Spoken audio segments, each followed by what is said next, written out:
রহস্যময় পারিবারিক অ্যাডভেঞ্চার। আমার ছেলে আমাকে দিয়ে তার ঘর সাজাতে চায়। ছেলে নতুন চাকরি পেয়েছে। নিজের জন্য একটা ফ্ল্যাট ভাড়া নিয়েছে। আমাকে নিয়ে গিয়ে বলল, মা, তুমি আমার ঘর সাজিয়ে দাও। আমি খুশি হয়ে ঘর দেখতে লাগলাম।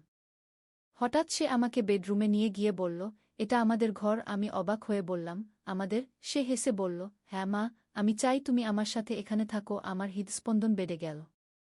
সে একটা ডবল বেড দেখিয়ে বলল, এখানে আমরা দুজন ঘুমাব। আমি কাঁপতে কাঁপতে বললাম, এটা ঠিক নয়। কিন্তু সে আমার হাত ধরে বলল, মা, আমি তোমাকে ভালোবাসি। স্বামী যেমন স্ত্রীকে ভালোবাসে। আমার গলা শুকিয়ে গেল। সে আমাকে ড্রেসিং টেবিলের সামনে নিয়ে গিয়ে বলল, এখানে তুমি রোজ সাজবে আমার জন্য। আমি প্রতিবাদ করতে গেলে সে আমার ঠোঁটে আঙুল রাখল। শুধু শোনো মা, আমি তোর জন্য সবকিছু রেডি করেছি। সে ওয়ার্ড্রোব খুলে দেখাল অনেক শাড়ি। এগুলো সব তোর জন্য কিনেছি। আমার চোখ জ্বলে ভরে গেল। সে আমার কাঁধে হাত রেখে বলল, মা, এই ঘরে আমরা স্বামী স্ত্রীর মতো থাকব। আমি তার হাত সরিয়ে দিতে চাইলে সে আমাকে জড়িয়ে ধরল। আমি জানি তুমি রাজি। তোর চোখে আমি দেখেছি। আমার পুরো শরীর কাঁপছিল। সে আমার কপালে চুমু দিয়ে বলল, মা, এই ঘরেই আমাদের স্বর্গ। জানালা দিয়ে সন্ধ্যার আলো ঘরে এসে পড়ছিল। সে আমার হাত নিয়ে বলল, মা, আমাদের নতুন জীবন শুরু হোক এই ঘর থেকে। এই গল্পটি সম্পূর্ণ শুনলে আপনাদের পানি অটোমেটিক বের হয়ে যাবে। সো যত দ্রুত সম্ভব হাতের কাছে টিস্যু নিয়ে বসে পড়ো। বিছানার চাদর যেন নষ্ট না হয় সেটা সম্পূর্ণ খেয়াল রাখার অনুরোধ জানিয়ে গল্পটি এখন শুরু করব। তার আগে সর্বশেষ অনুরোধ, দয়া করে এমন পানি বের করার গল্প নিয়মিত শুনতে আমাদের চ্যানেলটি সকলেই সাবস্ক্রাইব করুন। ধন্যবাদ।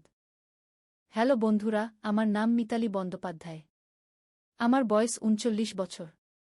আমার স্বামীর নাম প্রদীপ বন্দ্যোপাধ্যায়, বয়স ৫২ বছর। আমাদের ২ সন্তান, রাহুল আর পূজা। রাহুল ২১ বছর বয়সী, ইউনিভার্সিটিতে পড়ে। পূজা ১৪ বছর বয়সী, স্কুলে যায়। গত মাসে রাহুল একটা বড় কোম্পানিতে সফটওয়্যার ইঞ্জিনিয়ার হিসেবে চাকরি পেয়েছে। আমরা সবাই খুব খুশি হয়েছিলাম। রাহুল আমাদের বলেছিল যে সে শহরের অন্য প্রান্তে একটা সুন্দর ফ্ল্যাট ভাড়া নিয়েছে। আমি তখনই বুঝতে পারছিলাম যে আমার ছেলে এখন আর ছোট নেই। কিন্তু মায়ের মন তো আর সহজে মানতে চায় না। গত শনিবার সকালে রাহুল আমাকে বলল, মা, তুমি আমার সাথে আমার নতুন ফ্ল্যাট দেখতে চলো। আমি চাই তুমি আমার ঘর সাজিয়ে দাও। আমার মন ভালো হয়ে গেল।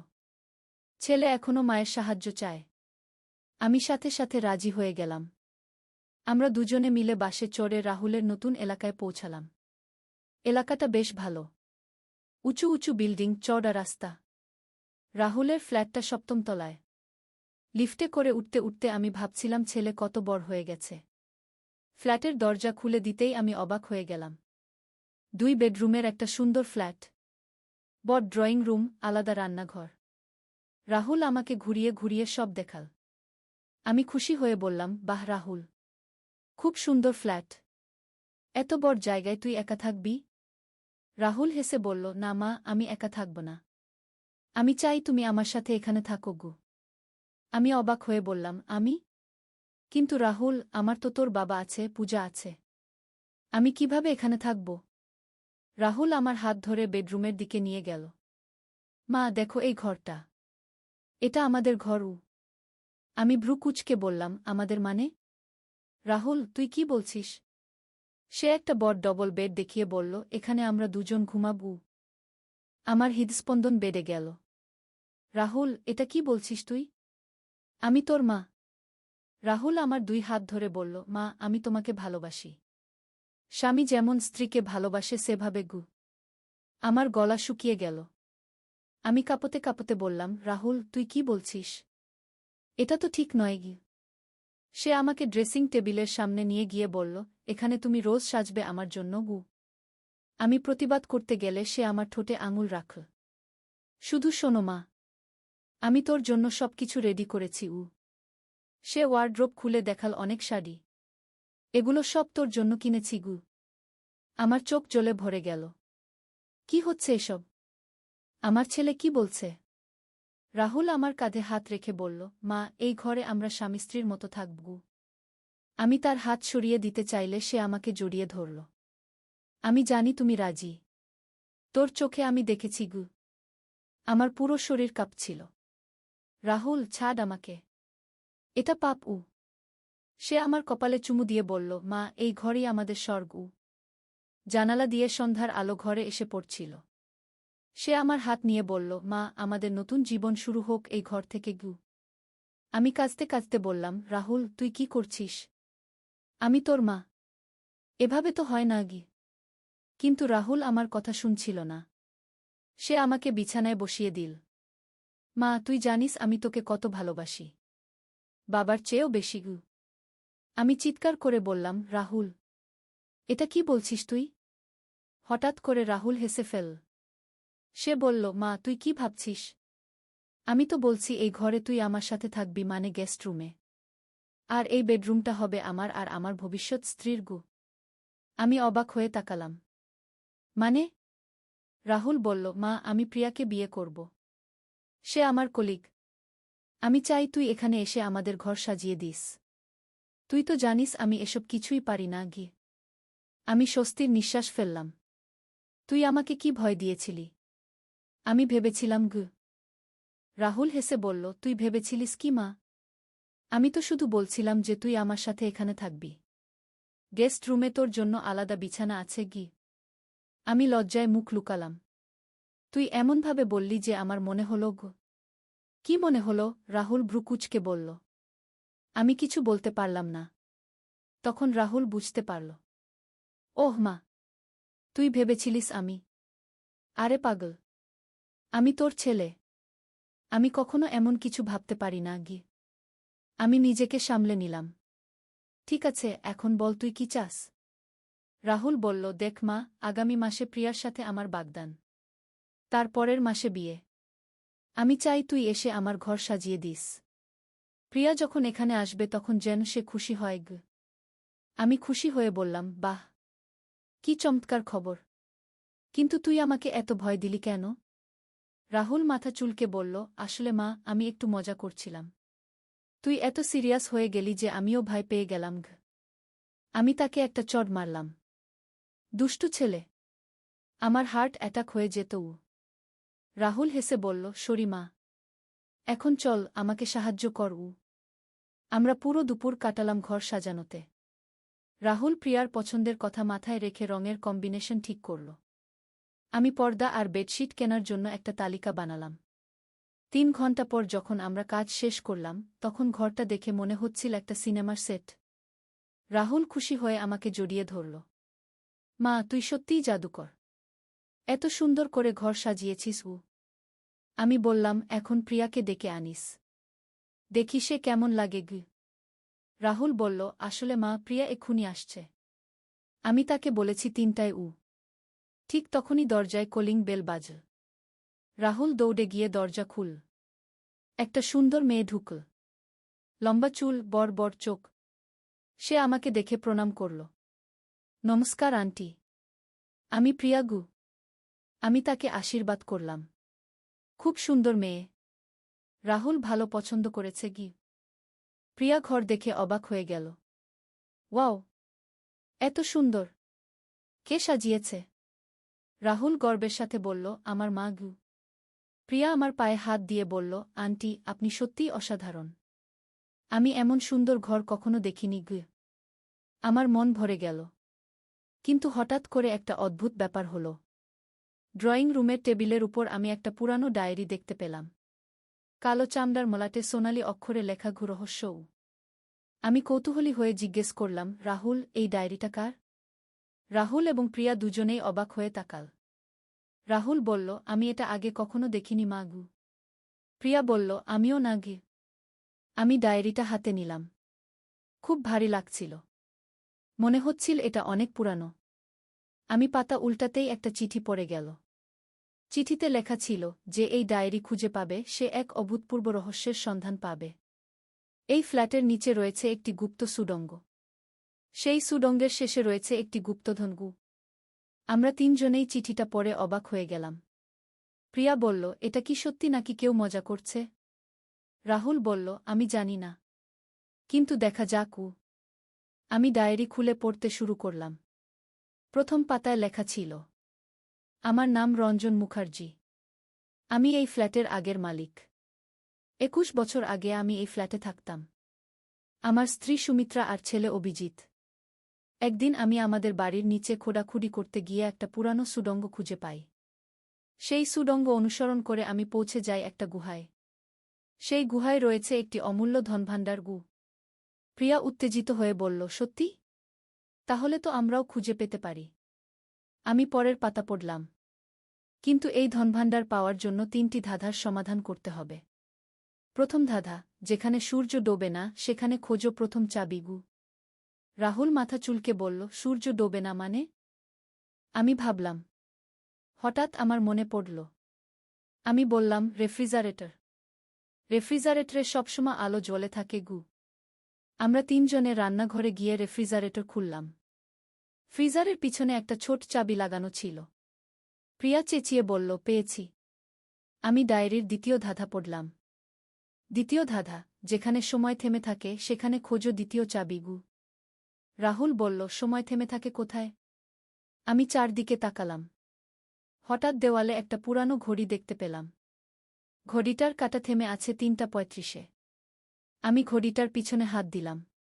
সেখানে আরেকটা চাবি পেলাম। প্রিয়া খুশিতে লাফিয়ে উঠল। আন্টি, আপনি দারুণ। আমি তৃতীয় ধাঁধা পড়লাম। তৃতীয় ধাঁধা, যেখানে প্রতিচ্ছবি নিজেকে দেখায় সেখানে খোঁজো শেষ চাবি গু। রাহুল বলল, আয়না। বাথরুমে আয়না আছে কি? আমরা বাথরুমে গেলাম। আয়নার পিছনে তৃতীয় চাবিটা ছিল। এখন আমাদের কাছে ৩টা চাবি। কিন্তু সুড়ঙ্গটা কোথায়? আমি ডায়েরির শেষ পাতা পড়লাম। সুড়ঙ্গের প্রবেশদ্বার রয়েছে বেডরুমের পূর্ব দেওয়ালে। ৩টি চাবি একসাথে ব্যবহার করলে দেওয়াল খুলে যাবে গু। আমরা বেডরুমে গেলাম। পূর্ব দেওয়ালে খুঁটিয়ে দেখলাম। প্রিয়া একটা ছোট ছিদ্র দেখতে পেল। এখানে ৩টা ছোট ছিদ্র। আমরা ৩টি চাবি ৩টি ছিদ্রে একসাথে ঢুকিয়ে ঘুরালাম। হঠাৎ একটা ভারী শব্দ হল। দেওয়ালের একটা অংশ সরে গেল। সেখানে একটা অন্ধকার সুড়ঙ্গ। রাহুল মোবাইলের টর্চ জ্বালিয়ে বলল, চলো মা, দেখি কি আছে গিউ। আমরা ৩ জনে সুড়ঙ্গে ঢুকলাম। সুড়ঙ্গটা বেশ লম্বা। প্রায় ১৫ মিনিট হাঁটার পর আমরা একটা বড় গুহায় পৌঁছালাম। গুহার মাঝখানে একটা পুরানো কাঠের বাক্স। প্রিয়া বলল, এটাই কি সেই ধনভাণ্ডার? আমি বাক্সটা খুললাম। ভিতরে সোনার গহনা, হীরার অলংকার আর অনেক মূল্যবান পাথর। কিন্তু সবচেয়ে বেশি যেটা ছিল সেটা হলো অনেক পুরানো বই আর প্রাচীন পাণ্ডুলিপি। রাহুল একটা বই তুলে নিল। মা, এগুলো দেখো। এত পুরানো বই। কত দামি হতে পারে গি? আমি একটা পাণ্ডুলিপি খুলে দেখলাম। সংস্কৃতে লেখা। প্রিয়া বলল, আন্টি, আপনি পড়তে পারেন? আমি বললাম, আমি একটু সংস্কৃত জানি। এখানে লেখা আছে এটা একটা প্রাচীন আয়ুর্বেদিক চিকিৎসার বই গি। হঠাৎ গুহার ভিতর থেকে একটা আওয়াজ এলো। কে আছে সেখানে? আমরা ৩ জনেই ভয় পেয়ে গেলাম। রাহুল টর্চ নিয়ে আওয়াজের দিকে এগিয়ে গেল। গুহার এক কোণে একজন বৃদ্ধ লোক বসে আছেন। তার লম্বা সাদা দাড়ি, চোখে মোটা চশমা। বৃদ্ধ লোকটি বললেন, তোমরা কিভাবে এখানে এলে? আমি কাঁপতে কাঁপতে বললাম, আমরা ডায়েরি পেয়েছি। রঞ্জন মুখার্জির ডায়েরি। বৃদ্ধ লোকটি হেসে উঠলেন। আহ, রঞ্জনের ডায়েরি। আমিই তো রঞ্জন মুখার্জি গো। আমরা অবাক হয়ে তাকালাম। প্রিয়া বলল, কিন্তু আপনি তো ২১ বছর আগে এই ফ্ল্যাট ছেড়েছেন গু। রঞ্জনবাবু বললেন, হ্যাঁ, ছেড়েছি। কিন্তু এই গুহায় আমি গবেষণা করছি। এই প্রাচীন বইগুলো নিয়ে গিয়ে। রাহুল জিজ্ঞেস করল, কিন্তু আপনার পরিবার? রঞ্জনবাবু দুঃখের সাথে বললেন, আমার স্ত্রী সুমিত্রা মারা গেছে ১০ বছর আগে। ছেলে অভিজিৎ বিদেশে থাকে। আমি একা হয়ে গেছি। তাই এখানে এসে এই প্রাচীন জ্ঞানভাণ্ডার নিয়ে গবেষণা করি গে। আমার মনে দয়া হল। আমি বললাম, আপনি একা এখানে থাকেন? খাওয়া দাওয়া কি করেন? রঞ্জনবাবু বললেন, আমার কিছু বন্ধু আছে। তারা মাঝে মাঝে খাবার দিয়ে যায়। আর এই গুহায় একটা ছোট রান্নাঘর আছে গি। তিনি আমাদের গুহার অন্য অংশ দেখালেন। সত্যিই একটা ছোট রান্নাঘর, একটা বিছানা আর অনেক বই। প্রিয়া বলল, কাকু, আপনি কি গবেষণা করেন? রঞ্জনবাবু একটা বই তুলে নিয়ে বললেন, এই বইগুলোতে প্রাচীন ভারতীয় চিকিৎসাবিদ্যার অনেক গোপন তথ্য আছে। এমন সব ওষুধের ফর্মুলা যা আধুনিক যুগে হারিয়ে গেছে গিউ। রাহুল উৎসাহিত হয়ে বলল, সেটা তো দারুণ। আপনি এগুলো মানুষের কাজে লাগাতে পারেন গিউ। রঞ্জনবাবু দুঃখের সাথে বললেন, আমি চেষ্টা করেছি। কিন্তু কেউ বিশ্বাস করে না। সবাই বলে এগুলো অন্ধবিশ্বাস গু। আমি বললাম, আপনি একবার চেষ্টা করে দেখুন না। আমার এক বান্ধবী আছে, সে ডাক্তার। তার সাথে আলোচনা করতে পারেন উ। রঞ্জনবাবুর চোখে আসার আলো ফুটল। সত্যি? তুমি সাহায্য করবে? আমি বললাম, অবশ্যই। আপনি এভাবে একা একা এখানে পড়ে থাকবেন কেন? প্রিয়া বলল, কাকু, আপনি রাহুলের ফ্ল্যাটে এসে থাকুন। আমরা আপনার গবেষণায় সাহায্য করব উ। রঞ্জনবাবু আবেগে কেঁদে ফেললেন। এতদিন পর কেউ আমার কথা বিশ্বাস করল উ। রাহুল বলল, কাকু, আপনি আমাদের পরিবারের সদস্য হয়ে যান। আমার বাবা মা আপনাকে নিজের বাবার মতো দেখবে গু। আমরা রঞ্জনবাবুকে নিয়ে গুহা থেকে বেরিয়ে এলাম। তিনি তার সব বই আর গবেষণার কাগজপত্র নিয়ে এলেন। ফ্ল্যাটে ফিরে এসে আমি রঞ্জনবাবুকে গেস্ট রুমে থাকার ব্যবস্থা করলাম। প্রিয়া চা বানিয়ে আনল। রঞ্জনবাবু বললেন, তোমরা জানো, এই ধনভাণ্ডারের আসল মূল্য সোনাহীরাতে নয়, এই গানে। এই বইগুলোতে এমন সব ওষুধের কথা লেখা আছে যা ক্যান্সার, ডায়াবেটিস, হার্টের অসুখ সব সারাতে পারে গু। আমি অবাক হয়ে বললাম, সত্যি? তিনি একটা বই খুলে দেখালেন। দেখো, এখানে লেখা আছে নিমপাতা, হলুদ আর মধুর একটা বিশেষ মিশ্রণের কথা। এটা খেলে ডায়াবেটিস সম্পূর্ণ সেরে যায় উ। প্রিয়া বলল, কাকু, আমার দাদুর ডায়াবেটিস আছে। আমি কি এই ওষুধ বানিয়ে দিতে পারি? রঞ্জনবাবু বললেন, অবশ্যই।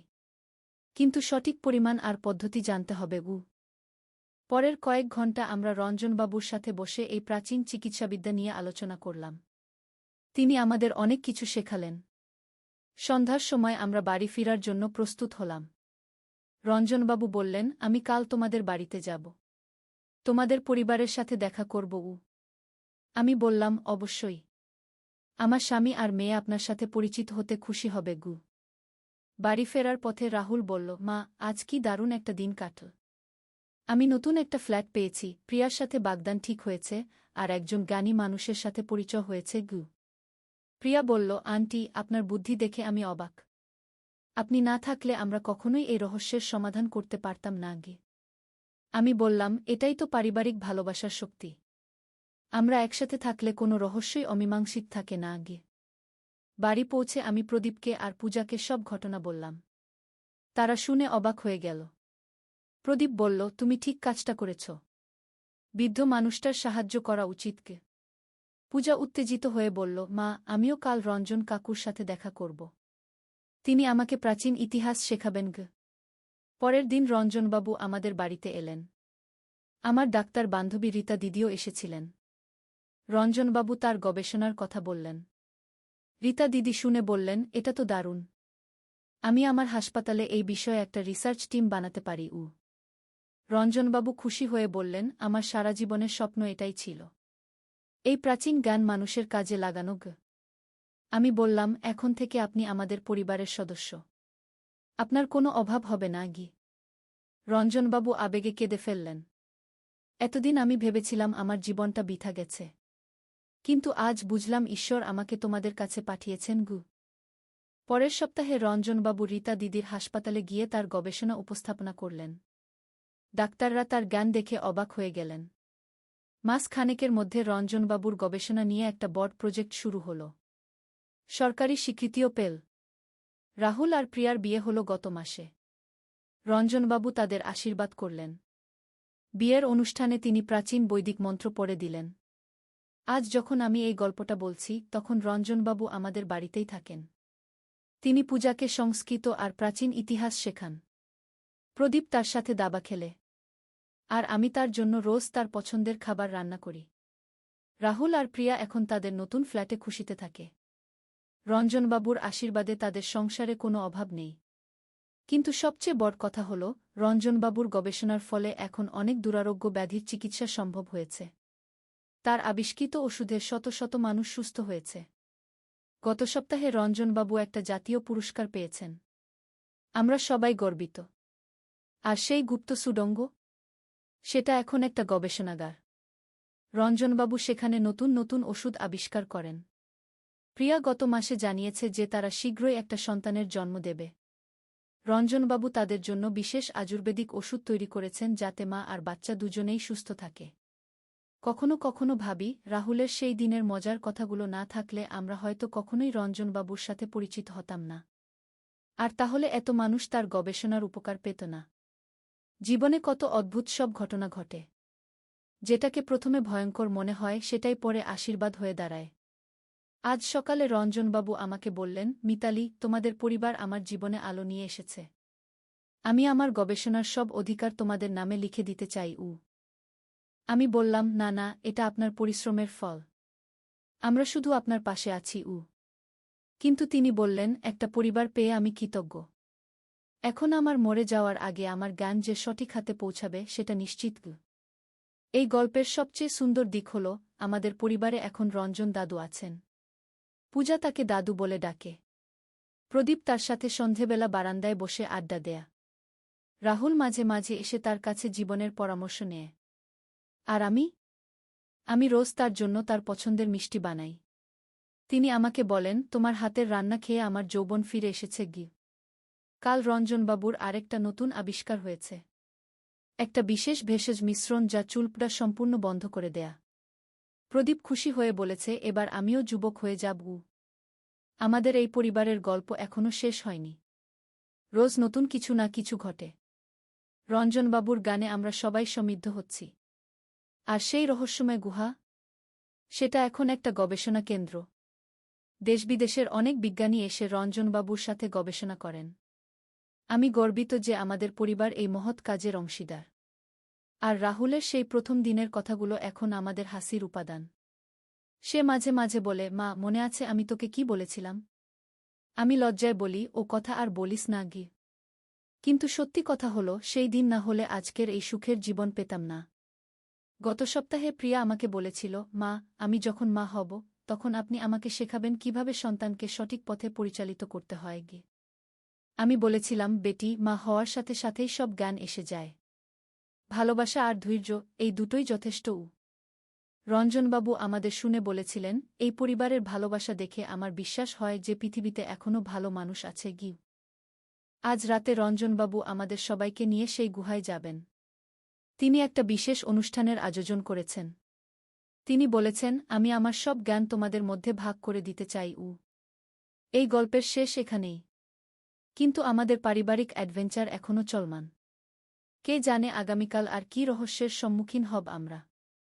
তবে একটা কথা নিশ্চিত, যতক্ষণ আমরা একসাথে আছি, কোনো রহস্যই আমাদের হারাতে পারবে না।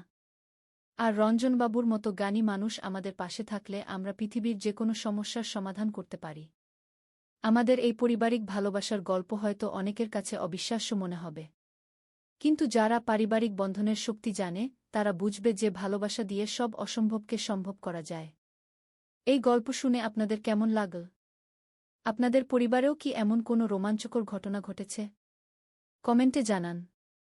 আর হ্যাঁ, আমাদের চ্যানেলে নিয়মিত এমন পারিবারিক গল্প শোনার জন্য সাবস্ক্রাইব করতে ভুলবেন না। আমরা প্রতি সপ্তাহে নতুন নতুন রোমাঞ্চকর অভিজ্ঞতার গল্প নিয়ে আসি। ধন্যবাদ সবাইকে। ভালো থাকবেন। একদিন আলী সাহেব সোহেলের অফিসে এলেন। সোহেল তাকে দেখে অবাক হয়ে গেল। স্যার, আপনি এখানে? হ্যাঁ সোহেল, তোমার অফিস একবার দেখতে চাইলাম। খুব সুন্দর হয়েছে। আলী সাহেব পুরো অফিস ঘুরে দেখলেন। কর্মচারীদের সাথে কথা বললেন।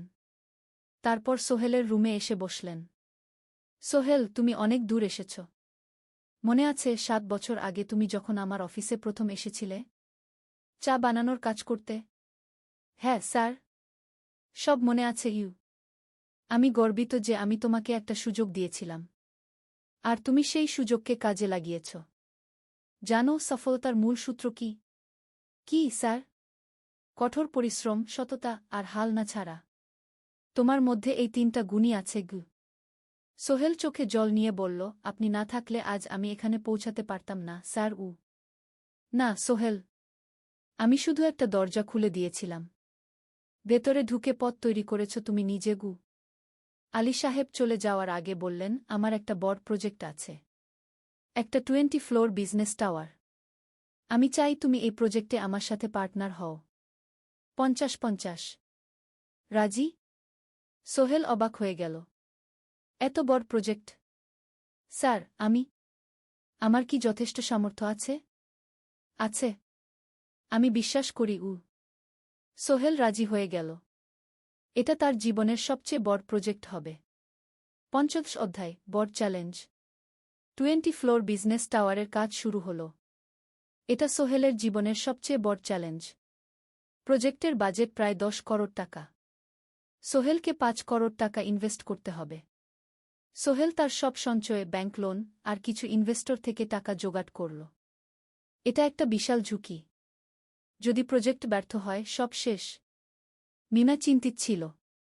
সোহেল, এত বড় ঝুঁকি নেওয়া ঠিক হবে? মিনা, জীবনে বড় কিছু করতে হলে ঝুঁকি নিতে হয়।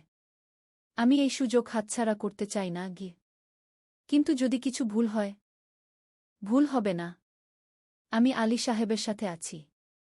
উনি আমাকে গাইড করবেন। প্রজেক্ট শুরু হল। প্রথম ৬ মাস সব ভালোই চলছিল। কাজ সময়মতো হচ্ছে, বাজেট ঠিক আছে। কিন্তু ৭ মাসের মাথায় একটা বড় সমস্যা দেখা দিল। একজন প্রধান ইনভেস্টর হঠাৎ তার টাকা ফেরত চাইলেন। তিনি অন্য একটা জরুরি কাজে টাকা লাগবে বলে জানালেন।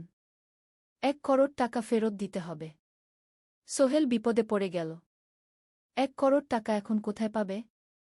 প্রজেক্টের সব টাকা ঢেলে দিয়েছে। সে আলী সাহেবের সাথে কথা বলল। আলী সাহেব বললেন, চিন্তা করো না, আমি ব্যবস্থা করছি। কিন্তু আলী সাহেবও বড় একটা প্রজেক্টে আটকে আছেন। তার হাতে লিকুইড ক্যাশ নেই। সোহেল অন্য ব্যাংক থেকে লোন নেওয়ার চেষ্টা করল। কিন্তু ব্যাংক বলল, ইতিমধ্যে তার অনেক লোন আছে, নতুন লোন দিতে পারবে না। সোহেল রাতে ঘুমাতে পারছিল না। খাওয়া দাওয়া বন্ধ করে দিয়েছিল। মিনা তাকে দেখে খুব চিন্তিত হয়ে গেল। সোহেল, প্লিজ নিজেকে এভাবে শেষ করে ফেলো না।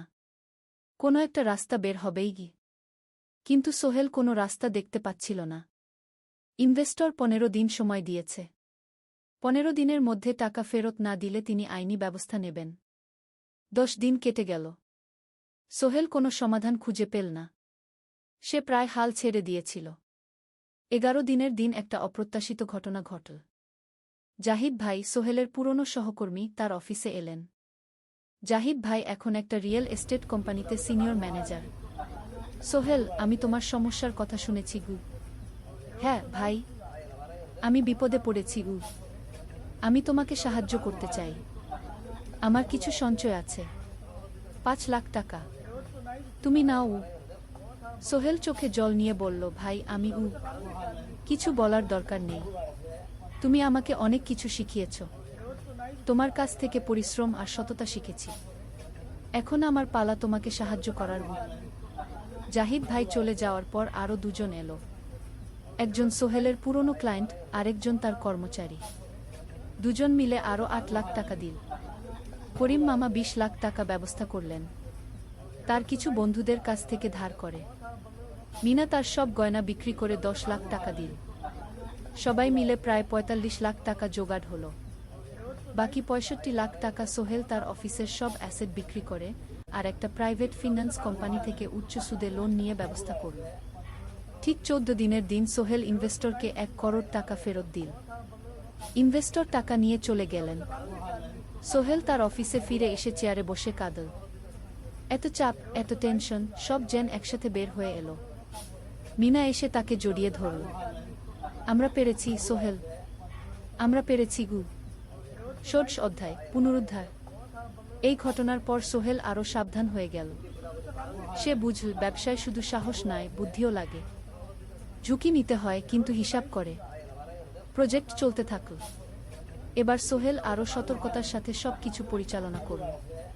প্রতিটা খরচ হিসাব করল, প্রতিটা সিদ্ধান্ত ভেবেচিন্তে নিল। আরও ১ বছর পর 20 ফ্লোর বিজনেস টাওয়ার সম্পন্ন হল।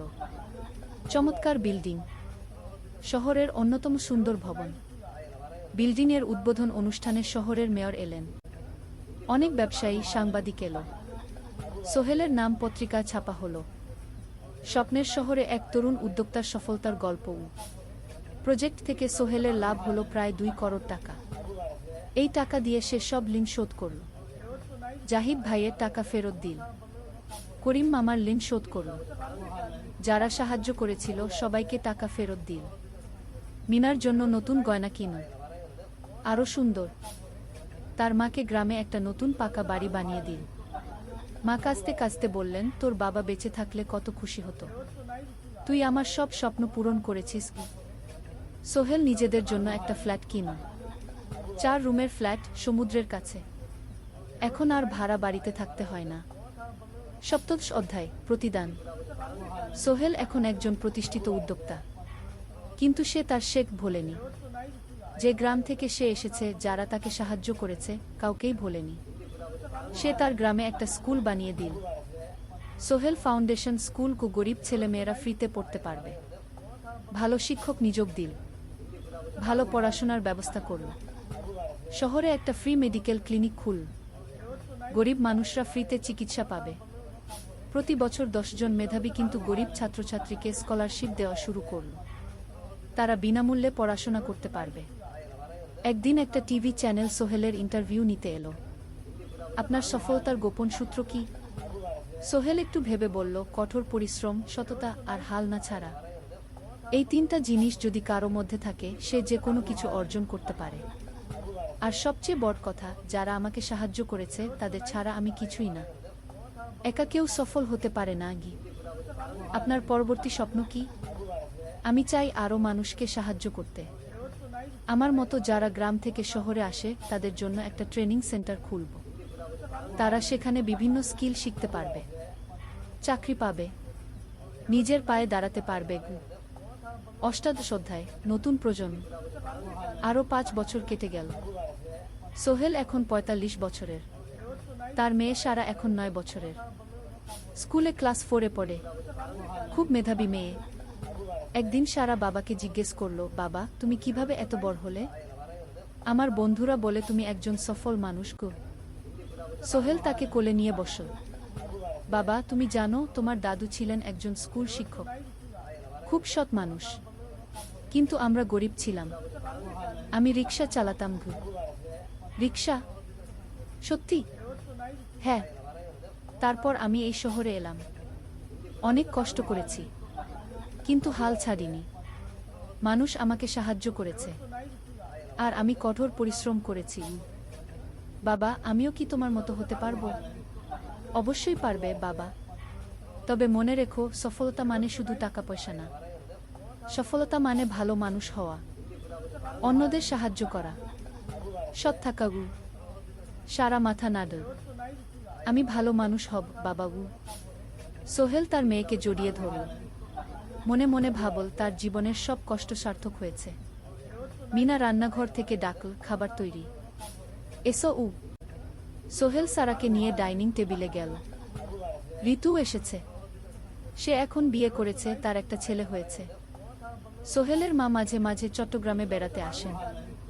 আজও এসেছেন। সবাই মিলে খেতে বসল। হাসি গল্পে ভরা পরিবার। সোহেল তাকাল তার মায়ের দিকে, মিনার দিকে, সারার দিকে, ঋতুর দিকে। মনে হলো, জীবনে আর কি চাই? খাওয়া শেষে সবাই বসে রইল, গল্প করছিল। হঠাৎ সোহেলের ফোন বাজল। অফিস থেকে একটা জরুরি বিষয়। সোহেল ফোন রেখে দিয়ে মিনাকে বলল, একটা নতুন প্রজেক্টের প্রস্তাব এসেছে। একটা এতিমখানা বানানোর কাজ। সরকারি প্রজেক্ট। তুমি নেবে? অবশ্যই। এটা আমার স্বপ্নের প্রজেক্ট। যেসব বাচ্চাদের বাবা মা নেই, তাদের জন্য একটা সুন্দর জায়গা। মিনা হাসল। তুমি কখনো বদলাও না। এখনো অন্যদের কথা ভাবো। এটাই তো জীবন মিনা। শুধু নিজের জন্য বাঁচলে কি হবে? 49 অধ্যায়, উত্তরাধিকার। 10 বছর আরও কেটে গেল। সোহেল এখন 55 বছরের। তার চুলে পাক ধরেছে, কিন্তু শক্তি এখনো আগের মতোই। সারা এখন 19 বছরের। সে বিশ্ববিদ্যালয়ে ইঞ্জিনিয়ারিং পড়ছে। সে চায় বাবার মতো কনস্ট্রাকশন ইন্ডাস্ট্রিতে কাজ করতে। একদিন সারা বাবাকে বলল, বাবা, আমি তোমার কোম্পানিতে কাজ করতে চাই। এখনো তো তোর পড়াশোনা বাকি। জানি, কিন্তু আমি এখন থেকেই শিখতে চাই। ছুটির দিনে তোমার সাথে সাইটে যেতে চাই। দেখতে চাই কিভাবে কাজ হয়। সোহেল খুশি হয়ে গেল। তার মেয়ে তার পথ অনুসরণ করতে চায়। ঠিক আছে, কিন্তু শর্ত হলো, তোকে সবকিছু নিজ থেকে শিখতে হবে। কোনো স্পেশাল ট্রিটমেন্ট পাবি না। আমি তো তাই চাই, বাবাগু। সারা তার বাবার সাথে কাজ শিখতে শুরু করল। সে দেখল কিভাবে শ্রমিকরা কাজ করে, কিভাবে ম্যাটেরিয়াল বাছাই করতে হয়, কিভাবে একটা প্রজেক্ট ম্যানেজ করতে হয়। সোহেল তাকে কোনো সহজ পথ দিল না। সারাকেও সবার মতো কষ্ট করতে হলো। সাইটে রোদে দাঁড়িয়ে থাকতে হলো, শ্রমিকদের সাথে কথা বলতে হলো, কিন্তু সারা হাল ছাড়ল না। সে তার বাবার মেয়ে, পরিশ্রম করতে জানে। 3 বছর পর সারা গ্রাজুয়েট হলো। সে সোহেলের কোম্পানিতে জুনিয়র প্রজেক্ট ম্যানেজার হিসেবে যোগ দিল। সোহেল ধীরে ধীরে সারাকে বড় দায়িত্ব দিতে শুরু করল। সারা তার বাবার মতোই সৎ, পরিশ্রমী। 20 অধ্যায়, সমাপ্তি নয়, নতুন শুরু। আরও 5 বছর পর সোহেল এখন 60 বছরের। সে সিদ্ধান্ত নিল, এবার অবসর নেওয়ার সময় এসেছে। কোম্পানির দায়িত্ব সারাকে দেবে। একটা অনুষ্ঠান করা হলো। সোহেল আনুষ্ঠানিকভাবে কোম্পানির চেয়ারম্যান পদ থেকে অবসর নিল। সারা হলো নতুন ম্যানেজিং ডিরেক্টর। সোহেল তার বক্তব্যে বলল, আমি যখন এই শহরে এসেছিলাম আমার পকেটে ছিল মাত্র 5,000 টাকা, একটা ছোট্ট ব্যাগ আর অনেক স্বপ্ন।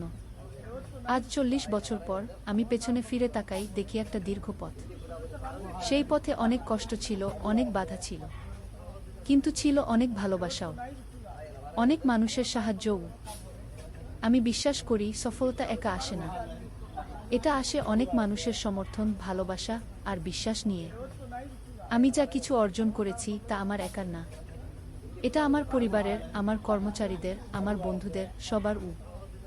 আজ আমি আমার মেয়ে সারার হাতে এই দায়িত্ব তুলে দিচ্ছি। আমি জানি সে আমার চেয়ে ভালো করবে, কারণ সে শিখেছে আমার ভুল থেকে, আমার অভিজ্ঞতা থেকে। অনুষ্ঠান শেষ হলো, সবাই চলে গেল। সোহেল আর মিনা অফিসে একা দাঁড়িয়ে রইল। মিনা, মনে আছে আমরা প্রথম কখন দেখা হয়েছিলাম? হ্যাঁ, তোমার সেই ছোট্ট মুদি দোকানে। তুমি বিস্কুট কিনতে এসেছিলে। কে ভেবেছিল সেই দিন থেকে আমাদের এই পর্যস্বপ্নের শহর। প্রথম অধ্যায়, যাত্রা শুরু। সকাল 7টা বেজে গেছে। ঢাকার কমলাপুর রেল স্টেশনে মানুষের ভিড়। চারদিকে চা বিস্কুট বিক্রেতাদের চিৎকার, ট্রেনের হর্ন আর যাত্রীদের কোলাহল।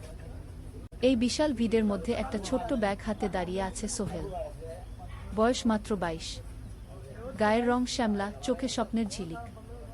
ভাইজা, চট্টগ্রামের টিকিট আছে? সোহেল টিকিট কাউন্টারের সামনে দাঁড়িয়ে জিজ্ঞেস করল। আছে। 300 টাকা। কাউন্টারের লোকটা উত্তর দিল। সোহেল তার পকেট থেকে টাকা বের করল। মোট 5,000 টাকা। এই টাকা সে জমিয়েছে গত 3 বছরে রিক্সা চালিয়ে। তার স্বপ্ন ছিল চট্টগ্রাম গিয়ে একটা ভালো চাকরি পাওয়া। গ্রামে আর থাকতে চায় না সে।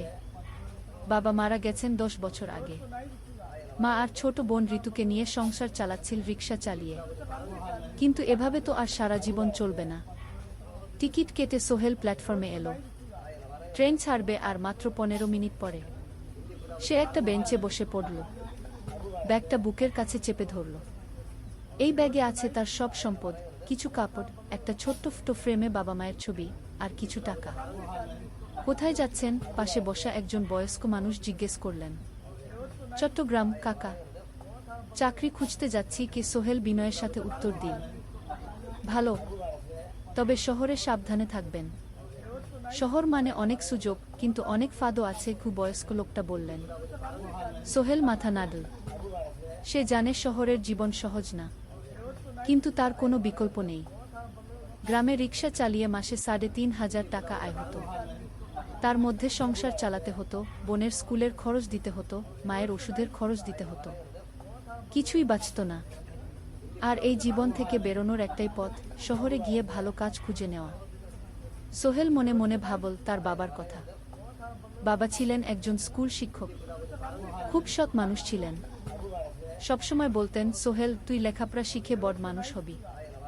আমাদের পরিবারে আর কেউ বড় চাকরি করেনি, তুই করবি। কিন্তু বাবা যখন মারা গেলেন তখন সোহেল মাত্র এসএসসি পরীক্ষা দিয়েছে। ফলাফল ভালো হয়েছিল, জিপিএ অর্ধচতুর। কিন্তু বাবার মৃত্যুর পর আর পড়া হলো না। পরিবারের দায়িত্ব নিতে হলো। ট্রেন ছাড়ল। সোহেল জানালার পাশে বসে বাইরে তাকাল। ধানক্ষেত, নদী, ছোট ছোট গ্রাম, সব পেছনে ফেলে ট্রেন এগিয়ে চল। সোহেলের মনে হলো সে যেন তার পুরনো জীবনটাকেও পেছনে ফেলে আসছে। ট্রেনে একজন হকার এসে চা বিক্রি করছিল। সোহেল একটা চা কিনো, 10 টাকা। চা খেতে খেতে সে ভাবছিল চট্টগ্রাম পৌঁছে কি হবে। করিম মামা তাকে সাহায্য করবেন তো? চাকরি পাওয়া যাবে তো? করিম মামা আসলে সোহেলের খুব দূর সম্পর্কের মামা। সোহেলের দাদির বোনের ছেলে। অনেক বছর আগে গ্রাম ছেড়ে চট্টগ্রামে চলে গিয়েছিলেন। সেখানে একটা কনস্ট্রাকশন কোম্পানিতে কাজ করেন। বছরে একবার দুবার গ্রামে আসতেন। গত বছর যখন এসেছিলেন তখন সোহেলের মাকে বলেছিলেন সোহেলকে চট্টগ্রাম পাঠান, আমি একটা কাজের ব্যবস্থা করে দেব। সেই কথাতেই ভরসা করে সোহেল আজ এই যাত্রা। দ্বিতীয় অধ্যায়, নতুন শহর। চট্টগ্রাম পৌঁছাতে প্রায় 6 ঘন্টা লেগে গেল। দুপুর 1টা বাজে। সোহেল স্টেশন থেকে বের হয়ে শহরের রাস্তায় দাঁড়াল। কি বিশাল শহর! এত গাড়ি, এত মানুষ। চারদিকে উঁচু উঁচু বিল্ডিং, দোকানপাট, মানুষের ভিড়। সোহেল কিছুক্ষণ দাঁড়িয়ে থাকল সব কিছু দেখতে দেখতে। তার মনে হচ্ছিল সে যেন অন্য কোনো পৃথিবীতে এসে পড়েছে। তার পকেটে একটা ছোট্ট কাগজ আছে।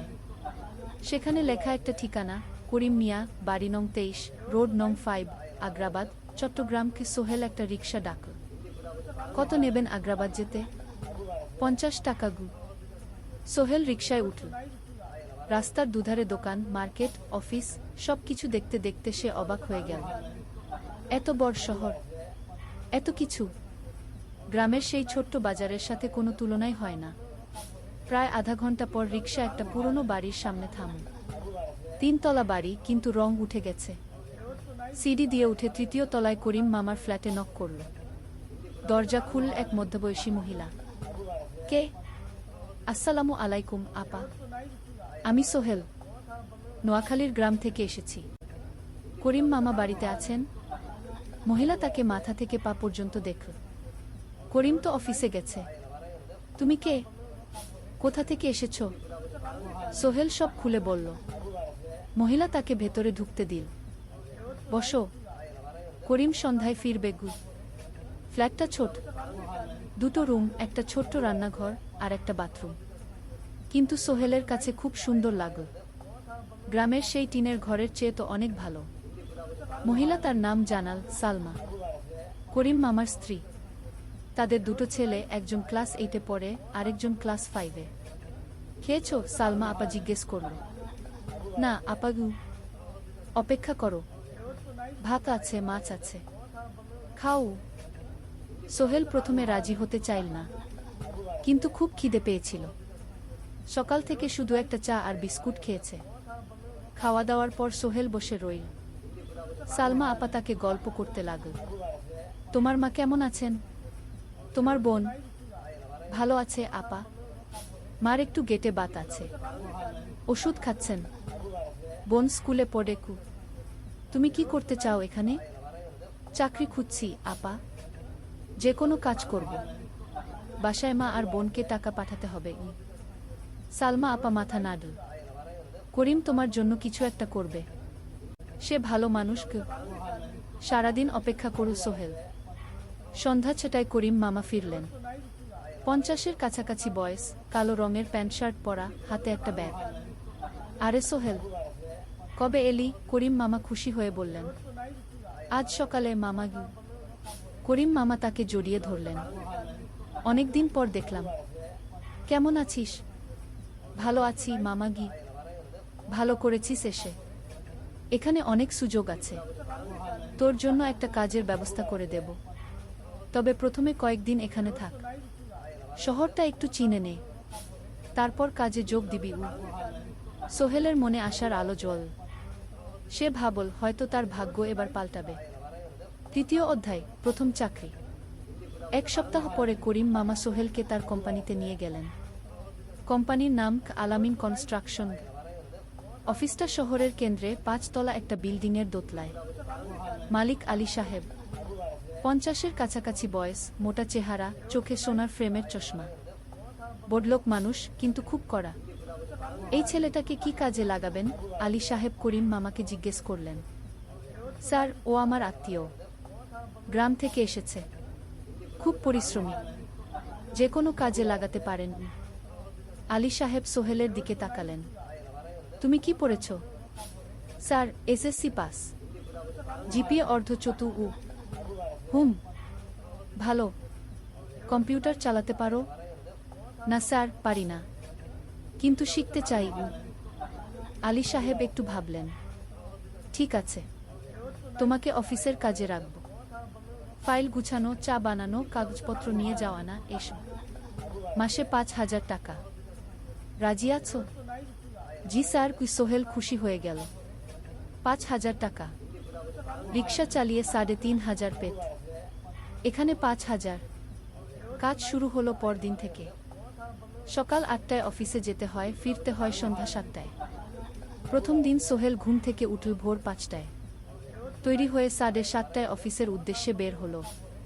করিম মামার বাড়ি থেকে অফিস প্রায় 5 কিলোমিটার। বাসে যেতে হয়। অফিসে পৌঁছে সোহেল দেখল সেই প্রথম আলী সাহেব এখনো আসেননি। অফিস খোলা ছিল না। আর 10 মিনিট পর একজন লোক এসে অফিস খুল। তুমি নতুন? জি। আমি সোহেল গু। আমি জাহিদ, অ্যাসিস্ট্যান্ট ম্যানেজার। এসো উ। জাহিদ ভাই সোহেলকে সব কিছু দেখাল। অফিসে মোট 6 জন কর্মচারী। 2 জন ইঞ্জিনিয়ার, একজন অ্যাকাউন্ট্যান্ট, একজন অ্যাসিস্ট্যান্ট ম্যানেজার, জাহিদ ভাই, একজন রিসেপশনিস্ট, আর এখন সোহেল। সোহেলের কাজ শুরু হলো চা বানানো দিয়ে। তারপর অফিস পরিষ্কার করা, ফাইল গুছানো, কাগজপত্র এক জায়গা থেকে আরেক জায়গায় নিয়ে যাওয়া। কাজ কঠিন না, কিন্তু সারাদিন দৌড়ঝাঁপ করতে হয়। দুপুরে খাবারের জন্য আধা ঘন্টা বিরতি। সোহেল একটা ছোট হোটেলে গিয়ে ভাতরাল তরকারি খেল। 50 টাকা। সন্ধ্যায় অফিস বন্ধ হলো। সোহেল ক্লান্ত হয়ে বাসায় ফিরল। কেমন লাগল প্রথম দিন? করিম মামা জিজ্ঞেস করলেন। ভালো মামা, অনেক কিছু শিখলাম গো। প্রথম মাসের শেষে সোহেল বেতন পেল 5,000 টাকা। সে 3,000 টাকা মাকে পাঠাল। মা ফোনে কাঁদতে লাগলেন। আল্লাহ তোকে ভালো রাখুক সোহেল উ। সোহেলের চোখেও জল এলো। তার মনে হলো সে একটা বড় কাজ করতে পেরেছে। চতুর্থ অধ্যায়, শহরের জীবন। 3 মাস কেটে গেল। সোহেল এখন শহরের সাথে মিশে গেছে। প্রতিদিন অফিসে যাওয়া আসার পথে সে দেখে হাজারো মানুষের জীবন। কেউ সফল, কেউ ব্যর্থ, কিন্তু সবাই চলছে নিজের পথে। সোহেল অফিসের কাজের পাশাপাশি কম্পিউটার শেখার চেষ্টা করছে। অফিসে একটা কম্পিউটার আছে। যখন কেউ ব্যবহার করে না, তখন সোহেল একটু একটু শেখার চেষ্টা করে। জাহিদ ভাই তাকে সাহায্য করেন। সোহেল, তুমি যদি কম্পিউটার ভালোভাবে শিখতে পারো, তাহলে তোমার ভবিষ্যৎ উজ্জ্বল। জাহিদ ভাই একদিন বললেন। কিভাবে শিখব ভাই? ট্রেনিং সেন্টারে যাও। সন্ধ্যায় ক্লাস আছে। মাসে 2,000 টাকা লাগবে কি? সোহেল ভাবল, 2,000 টাকা অনেক, কিন্তু এটা বিনিয়োগ, ভবিষ্যতের জন্য। সে একটা ট্রেনিং সেন্টারে ভর্তি হলো। সপ্তাহে 3 দিন, সন্ধ্যা 7:30 থেকে রাত 9টা পর্যন্ত ক্লাস। কম্পিউটারের basic, MS Word, Excel, PowerPoint, internet ব্যবহার। একদিন অফিস থেকে ফেরার সময় সোহেল একটা দোকানে চা খেতে গেল। দোকানের পাশেই একটা ছোট্ট মুদি দোকান। সেখানে একটা মেয়ে বসে আছে। বয়স হবে 20-এর কাছাকাছি। সাদাসিধে চেহারা, সাদা শাড়ি পরা, কিন্তু চোখে এক ধরনের দৃঢ়তা। ভাইজা, 1 প্যাকেট বিস্কুট দেন কি? সোহেল বলল। মেয়েটা বিস্কুট দিল। 20 টাকা। সোহেল টাকা দিয়ে যাচ্ছিল, হঠাৎ মেয়েটা বলল, আপনি নতুন এসেছেন এই এলাকায়, তাই না? হ্যাঁ।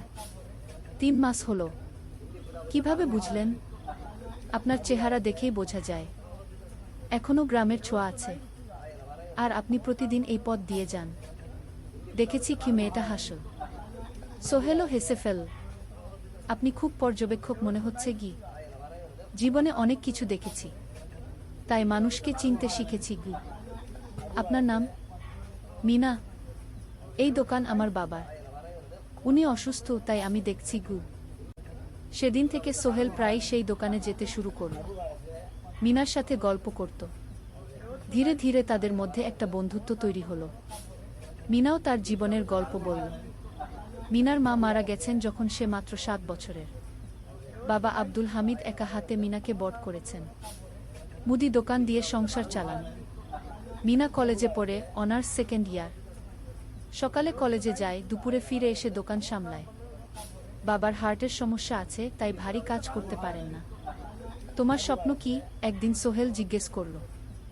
গ্রাজুয়েশন শেষ করে একটা ভালো চাকরি করব, তারপর বাবাকে ভালো চিকিৎসা করাব। তুমি? আমিও চাকরি করে পরিবারকে ভালোভাবে দেখভাল করতে চাই। মা আর বোনকে নিয়ে শহরে আনব একদিন। দুজনেই নিজেদের স্বপ্নের কথা বলতে গিয়ে বুঝল তাদের স্বপ্ন অনেকটা একই রকম। পঞ্চম অধ্যায়, বিপদ। 6 মাস কেটে গেল।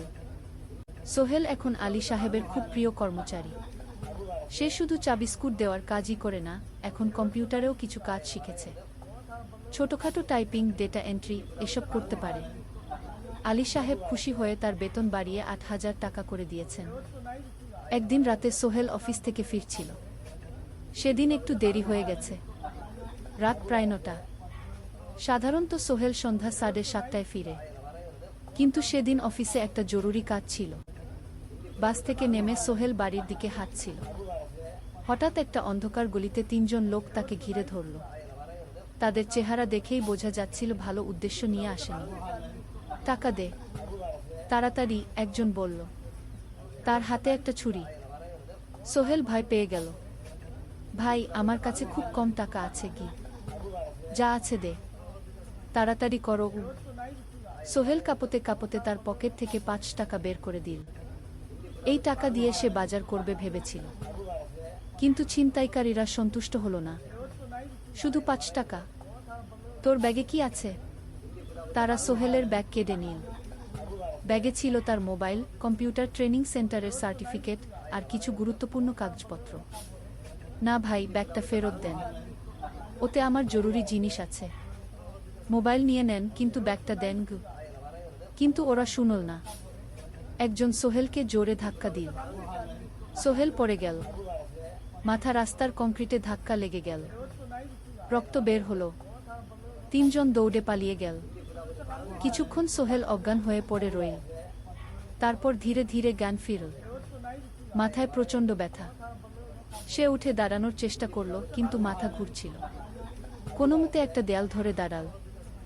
একজন পথচারী তাকে দেখে থামল। কি হয়েছে ভাই? ছিনতাই হয়েছে কি? এসো, আমি তোমাকে হাসপাতালে নিয়ে যাই। কিন্তু সোহেল রাজি হলো না। না, ঠিক আছি, বাড়ি যেতে পারবো।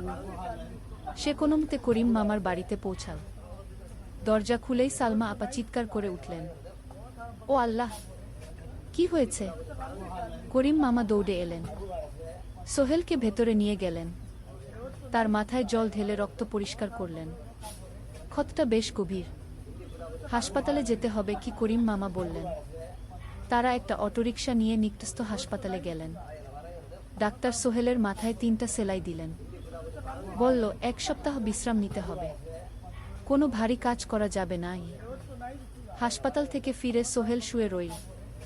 তার মনে হচ্ছিল সবকিছু শেষ হয়ে গেছে।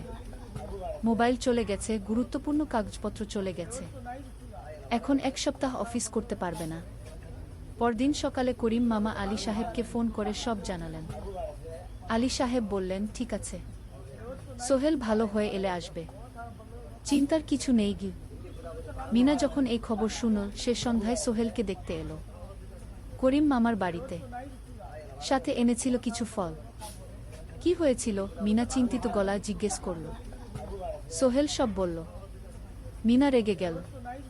এই শহরে এখন অনেক অপরাধ বেড়ে গেছে, পুলিশ কিছু করে না। তুমি পুলিশে রিপোর্ট করেছ? না, লাভ নেই। তবুও করা উচিত। তোমার মোবাইলটা হয়তো খুঁজে পাওয়া যাবে কি? করিম মামা সোহেলকে নিয়ে পুলিশ স্টেশনে গেলেন। জেনারেল ডায়েরি করলেন, কিন্তু পুলিশ খুব একটা আশা দিল না। দেখি কিছু করা যায় কিনা। সোহেল বুঝল মোবাইল আর ফিরবে না। সেই 1 সপ্তাহ সোহেলের জীবনের সবচেয়ে কঠিন সময় ছিল। সে শুধু শারীরিকভাবেই ক্ষতিগ্রস্ত হয়নি, মানসিকভাবেও ভেঙে পড়েছিল। প্রতি রাতে দুঃস্বপ্ন দেখত। সেই 3 জন ছিনতাইকারীর মুখ ভুলতে পারছিল না। মিনা প্রায় প্রতিদিন আসত, তাকে সাহস দিত। তুমি হাল ছেড়ো না সোহেল, জীবনে এরকম খারাপ সময় আসে, কিন্তু এটা কাটিয়ে ওঠাই হলো আসল বীরত্ব। সোহেলের মা গ্রাম থেকে ফোন করতেন, করিম মামার মোবাইল থেকে। তুই ভালো আছিস তো? সোহেল মাকে সব সত্যি বলেনি, শুধু বলেছে হ্যাঁ মা ভালো আছি, একটু জ্বর হয়েছিল, এখন ভালো। এক সপ্তাহ পর সোহেল আবার অফিসে গেল। আলী সাহেব তাকে দেখে খুশি হলেন। কেমন আছো? ভালো আছি স্যার। ঠিক আছে, তবে প্রথম কয়েকদিন হালকা কাজ করবে। সোহেল আবার কাজে মন দিল, কিন্তু একটা জিনিস তাকে খুব কষ্ট দিচ্ছিল, তার মোবাইল নেই। মায়ের সাথে কথা বলতে পারছে না নিয়মিত। করিম মামার মোবাইল চাইতে সংকোচ লাগে। একদিন জাহিদ ভাই তাকে ডাকলেন। সোহেল, আমার একটা পুরনো মোবাইল আছে, তুমি ব্যবহার করো? না ভাই, আমি নাও, আমার কাজে লাগছে না, তুমি রাখো গু। সোহেল কৃতজ্ঞতায় প্রায় কেঁদে ফেলল। ধন্যবাদ ভাই। মোবাইল পেয়ে সোহেল প্রথমেই মাকে ফোন করল। মা খুব খুশি হলেন। এতদিন ফোন করিসনি কেন? মা, মোবাইলটা নষ্ট হয়ে গিয়েছিল, নতুন নিয়েছি। মায়ের গলায় স্বস্তি ফুটে উঠল। ষষ্ঠ অধ্যায়, নতুন সুযোগ। আরও 3 মাস কেটে গেল। সোহেল পুরোপুরি সুস্থ হয়ে গেছে, তার জীবন আবার স্বাভাবিক হয়ে এসেছে। সে এখন কম্পিউটার ট্রেনিং শেষ করেছে, সার্টিফিকেট পেয়েছে। কিন্তু একটা ঘটনা তার জীবনে বড় পরিবর্তন নিয়ে এলো। একদিন সকালে আলী সাহেব তাকে ডাকলেন। সোহেল বসো। সোহেল বসল। মনে একটু ভয় লাগছিল। আলী সাহেব কি তাকে বকবেন? সোহেল, তুমি তো এখন কম্পিউটার চালাতে পারো? জি স্যার, একটু একটু শিখেছি। ভালো, আমি তোমার কাজ দেখছি, তুমি খুব পরিশ্রমী। আর সৎ। আমাদের কোম্পানিতে এরকম মানুষের দরকার। সোহেল কিছু বুঝতে পারছিল না। আমি তোমাকে একটা সুযোগ দিতে চাই। আমাদের কোম্পানি একটা ট্রেনিং প্রোগ্রাম চালু করছে নতুন কর্মচারীদের জন্য। 6 মাসের কোর্স, কম্পিউটার অ্যাকাউন্টিং, ভবন নির্মাণের হিসাব নিকাশ, প্রজেক্ট ম্যানেজমেন্ট সব শিখবে। কোম্পানি সব খরচ দেবে। ট্রেনিংয়ের সময় তোমার বেতনও চলবে। রাজি আছো? সোহেল বিশ্বাস করতে পারছিল না। স্যার, সত্যি আমাকে এত বড় সুযোগ দিচ্ছেন?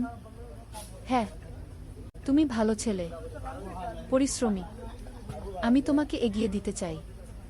ভবিষ্যতে তুমি এই কোম্পানির একজন গুরুত্বপূর্ণ কর্মচারী হবে। সোহেল কৃতজ্ঞতায় প্রায় কেঁদে ফেলল। ধন্যবাদ স্যার, আমি কঠোর পরিশ্রম করব।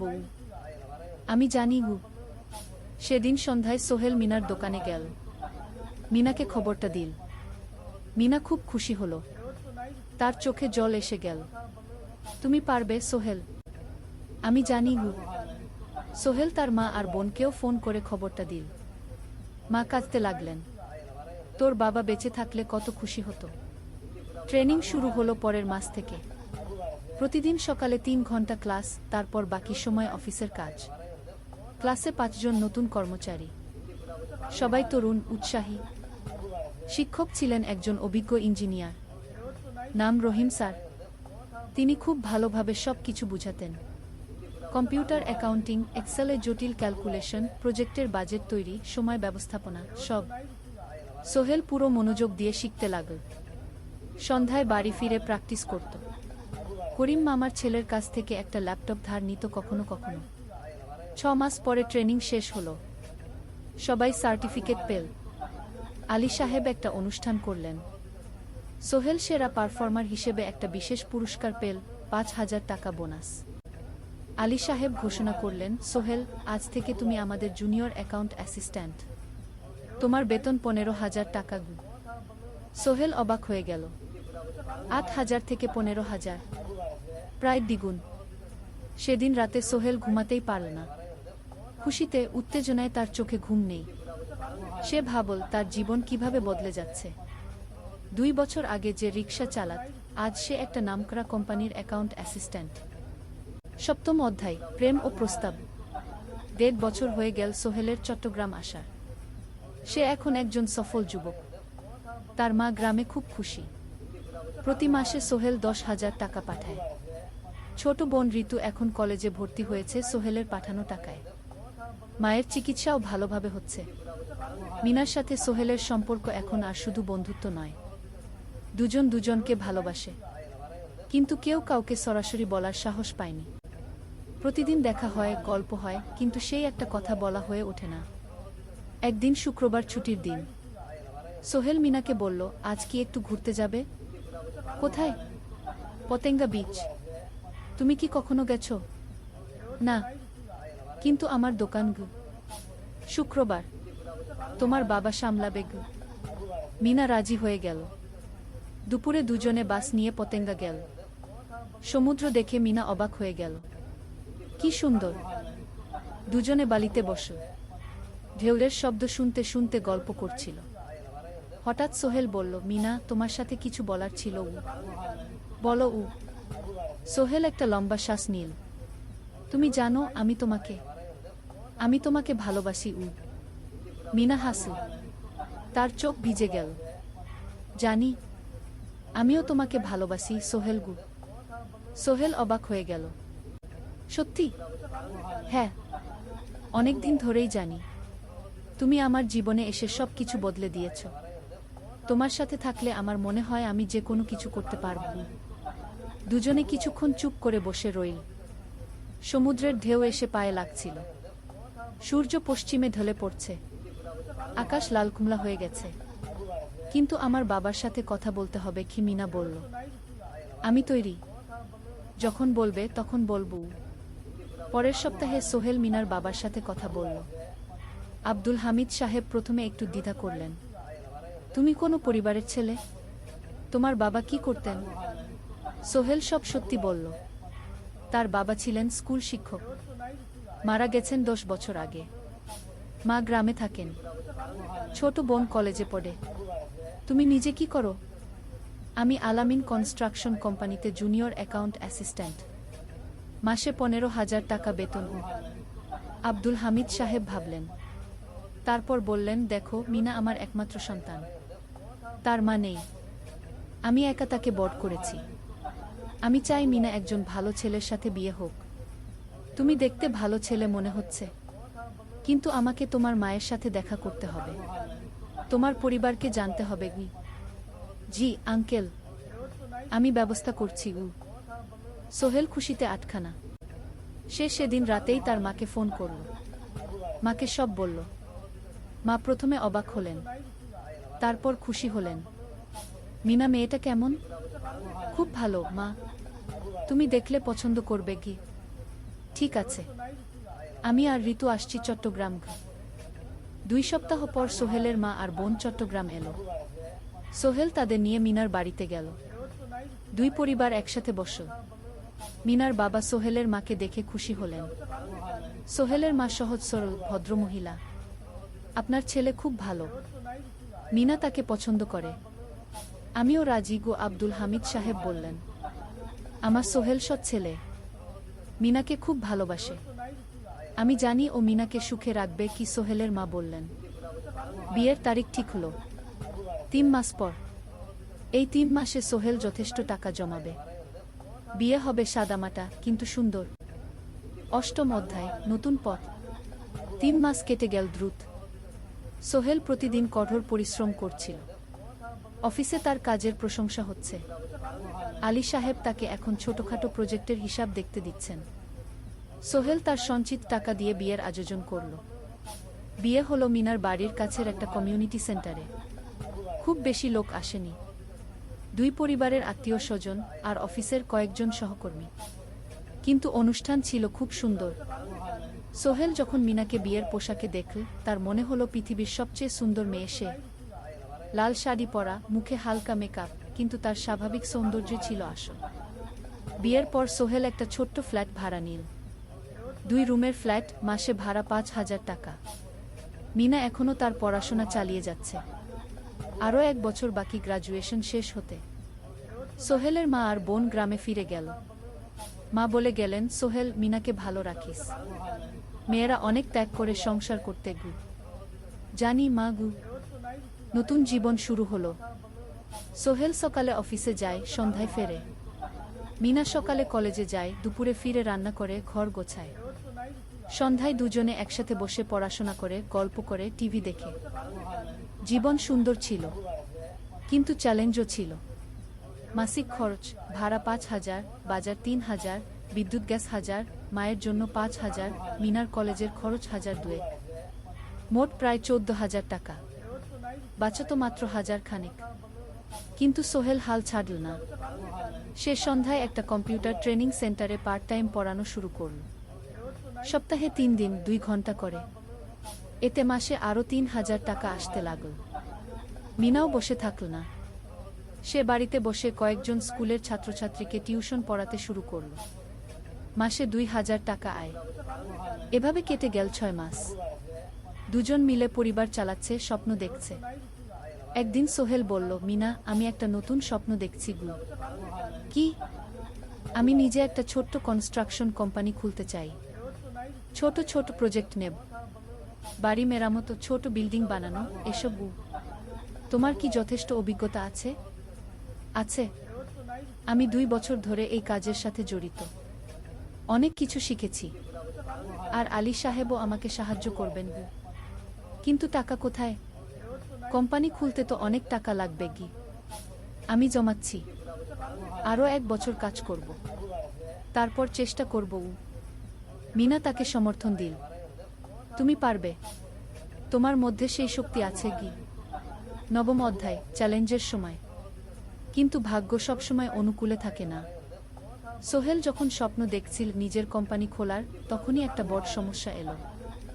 আলী সাহেবের কোম্পানি একটা বড় প্রজেক্ট পেয়েছিল, একটা 10তলা বিল্ডিং বানানোর কাজ। কিন্তু প্রজেক্টের প্রধান ইনভেস্টর হঠাৎ পালিয়ে গেল। তিনি কোম্পানির কাছ থেকে প্রায় 50 লাখ টাকা নিয়ে গেছেন, কিন্তু কাজ শেষ হয়নি। কোম্পানি বড় ক্ষতির মুখে পড়ল। আলী সাহেব অনেক কর্মচারীকে ছাঁটাই করতে বাধ্য হলেন। প্রায় 10 জনকে চাকরি থেকে বাদ দিলেন। বাকিদের বেতন কমাতে হলো। সোহেলকে আলী সাহেব ডেকে বললেন, সোহেল, আমি তোমাকে রাখতে চাই। তুমি বিশ্বস্ত কর্মচারী, কিন্তু তোমার বেতন কমাতে হবে। 15,000 থেকে 10,000। সোহেল মনে মনে চিন্তায় পড়ে গেল। 10,000 টাকায় সংসার চলবে কিভাবে? মায়ের খরচ, ভাড়া, বাজার সব মিলিয়ে তো 14,000 টাকা লাগে। কিন্তু সে কিছু বলল না। ঠিক আছে স্যার।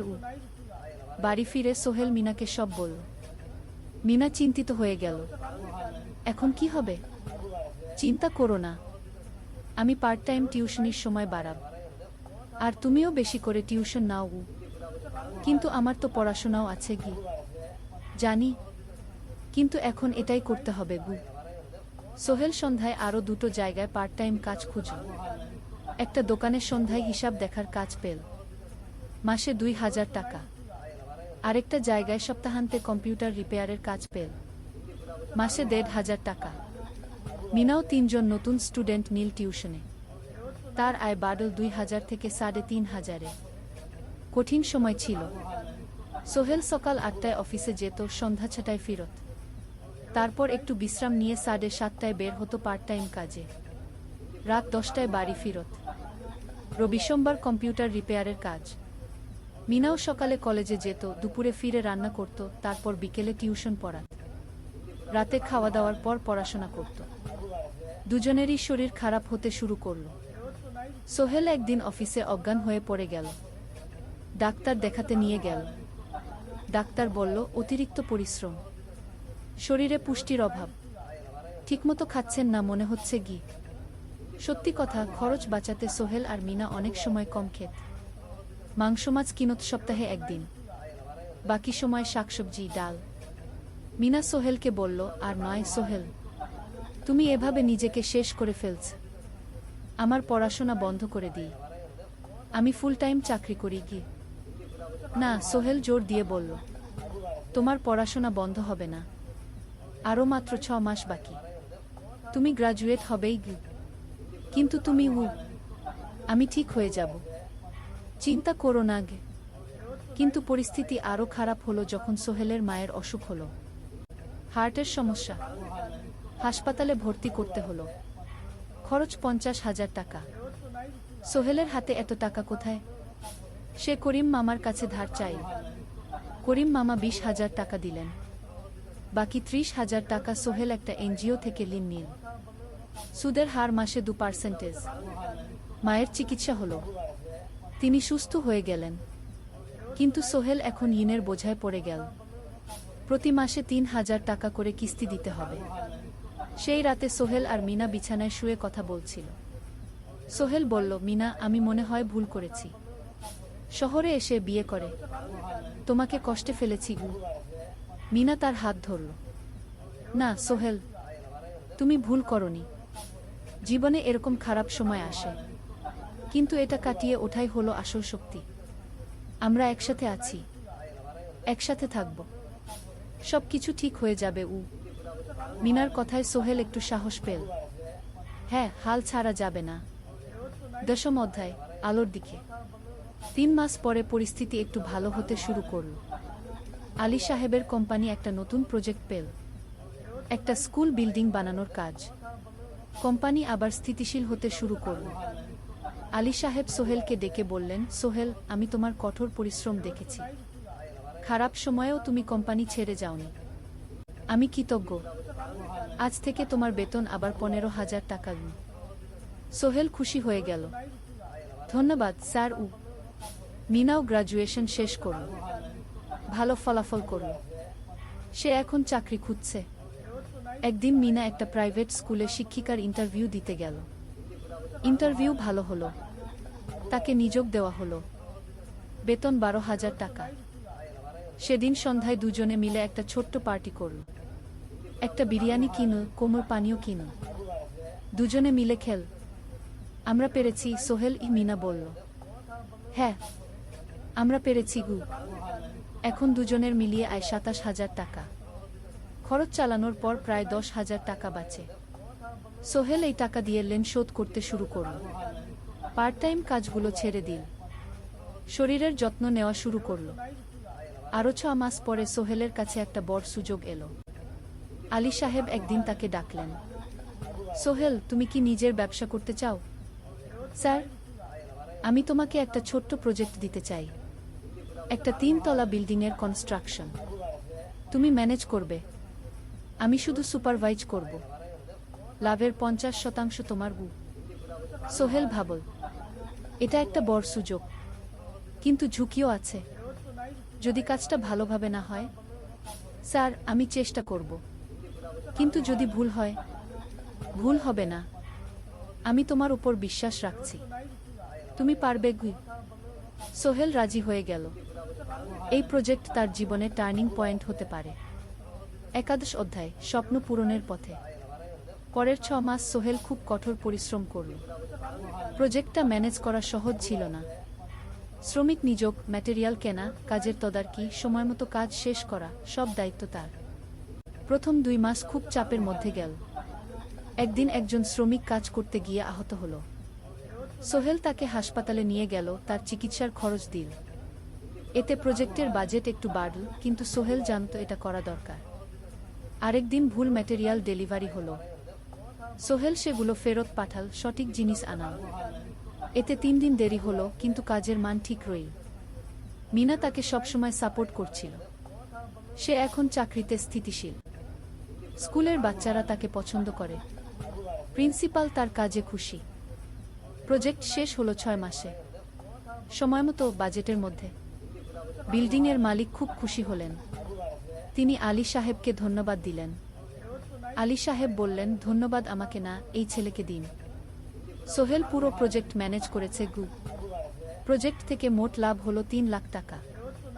সোহেল পেল 1.5 লাখ টাকা। তার জীবনে এত টাকা এই প্রথম। সে করিম মামার ঋণ শোধ করল, এনজিওর বাকি ঋণ শোধ করল। তারপর তার মাকে 50,000 টাকা পাঠাল। মা দিয়ে গ্রামের বাড়িটা একটু মেরামত করাল, বোন ঋতুর জন্য একটা ল্যাপটপ কিনল। বাকি টাকা দিয়ে সোহেল একটা ব্যাংক অ্যাকাউন্টে জমা রাখল, ভবিষ্যতের জন্য। আলী সাহেব সোহেলকে আরও 2টো প্রজেক্ট দিলেন, এবার একটু বড়। সোহেল আত্মবিশ্বাসের সাথে সেগুলোও শেষ করল। 2 বছর পরে সোহেল সিদ্ধান্ত নিল, এবার নিজের কোম্পানি খোলার সময় এসেছে। 10 অধ্যায়, নতুন শুরু। সোহেল তার সব জমানো টাকা দিয়ে একটা ছোট্ট অফিস ভাড়া নিল। 2 রুমের অফিস, একটা রুমে কাজের জায়গা, আরেকটায় ছোট্ট মিটিং রুম। অফিসের সামনে একটা বোর্ড লাগাল, Sohel construction and development. Mina তাকে সাহায্য করছিল। সে অফিসের অ্যাকাউন্টস দেখত সন্ধ্যায় স্কুল থেকে ফিরে। দুজন মিলে একটা টিম। প্রথমে ছোট ছোট কাজ নিল, বাড়ি মেরামত, দোকান সংস্কার, ছোট বিল্ডিং কনস্ট্রাকশন। কাজের মান ভালো রাখার চেষ্টা করল, সময়মতো শেষ করল, দাম ন্যায্য রাখল। ধীরে ধীরে সোহেলের সুনাম ছড়িয়ে পড়ল, মানুষ তাকে বিশ্বাস করত। তার কাছে নতুন নতুন কাজ আসতে লাগল। প্রথম বছর খুব কষ্ট হলো, কখনো লাভ হতো, কখনো লস, কিন্তু সোহেল থেমে থাকল না। সে শিখতে লাগল ব্যবসা কিভাবে চালাতে হয়। দ্বিতীয় বছরে পরিস্থিতি ভালো হলো। সোহেল এখন 3 জন স্থায়ী কর্মচারী নিয়োগ দিল, একজন ইঞ্জিনিয়ার, একজন সুপারভাইজার, একজন অফিস সহায়ক। তৃতীয় বছরে একটা বড় প্রজেক্ট পেল, একটা স্কুল বিল্ডিং বানানোর কাজ, 5 তলা বিল্ডিং। সোহেল পুরো মনোযোগ দিয়ে কাজটা করল, শ্রমিকদের ভালো বেতন দিল, ভালো ম্যাটেরিয়াল ব্যবহার করল, সময়মতো কাজ শেষ করল। স্কুল কর্তৃপক্ষ খুব খুশি হলো, তারা সোহেলের কাজের প্রশংসা করল। এই প্রজেক্ট থেকে সোহেল প্রায় 5 লাখ টাকা লাভ করল। এই টাকা দিয়ে সে আরও ভালো একটা অফিস নিল, আরও কর্মচারী নিয়োগ দিল। এখন তার কোম্পানিতে 10 জন স্থায়ী কর্মচারী। প্রজেক্ট অনুযায়ী আরও শ্রমিক নিয়োগ দেওয়া হয়। ত্রয়োদশ অধ্যায়, পরিবার। এদিকে সোহেল আর মিনার সংসারেও খুশির খবর এলো। মিনা গর্ভবতী। 9 মাস পর তাদের একটা মেয়ে হলো, নাম রাখল সারা। সারা যখন জন্মাল, সোহেলের মা আর বোন চট্টগ্রামে এলো। মা 1 মাস থেকে গেলেন, মিনাকে সাহায্য করলেন। সোহেল এখন একটা বড় ফ্ল্যাট ভাড়া নিয়েছে, 3 রুমের ফ্ল্যাট। একটা রুমে সোহেল, মিনা, একটায় সারা, আরেকটায় অতিথি রুম। মায়ের জন্য সোহেল সিদ্ধান্ত নিল তাকে চট্টগ্রামে নিয়ে আসবে। গ্রামে একা থাকা ঠিক না, কিন্তু মা রাজি হলেন না। না বাবা, আমি গ্রামেই থাকব, এখানে আমার পরিচিত মানুষ আছে। তোর বোনকে নিয়ে যা, ও ঢাকায় পড়ছে, চট্টগ্রামে এনে ভালো কোথাও ভর্তি করিয়ে দেখি। সোহেল তাই করল, ঋতুকে চট্টগ্রাম বিশ্ববিদ্যালয়ে ভর্তি করিয়ে দিল। ঋতু এখন সোহেলের ফ্ল্যাটে থাকে, বিশ্ববিদ্যালয়ে পড়ে। সোহেলের মনে হলো তার জীবন এখন পরিপূর্ণ। স্ত্রী, মেয়ে, বোন সবাই তার কাছে। ব্যবসা ভালো চলছে, মা গ্রামে সুখে আছেন। চতুর্দশ অধ্যায়, সফলতার শিখরে। 5 বছর কেটে গেল। সোহেল এখন একজন সফল উদ্যোক্তা। তার কোম্পানি কি সোহেল কনস্ট্রাকশন অ্যান্ড ডেভেলপমেন্ট এখন চট্টগ্রামে বেশ পরিচিত। প্রায় 30 জন কর্মচারী তার অধীনে কাজ করে। সোহেল এখন শুধু ছোট প্রজেক্ট করে না, বড় বড় প্রজেক্টও করে। একটা 8 তলা বিজনেস কমপ্লেক্স বানানোর কাজ পেয়েছে, একটা হাসপাতাল বিল্ডিং বানাচ্ছে। মিনা এখনো স্কুলে পড়ায়, সে এখন ভাইস প্রিন্সিপাল, সাথে সোহেলের কোম্পানির অ্যাকাউন্টস ম্যানেজার। দুজন মিলে ব্যবসা চালা। সারা এখন 4 বছরের, স্কুলে ভর্তি হয়েছে, খুব চালাক মেয়ে। ঋতু বিশ্ববিদ্যালয় থেকে গ্রাজুয়েট হয়ে একটা ব্যাংকে চাকরি পেয়েছে। একদিন আলী সাহেব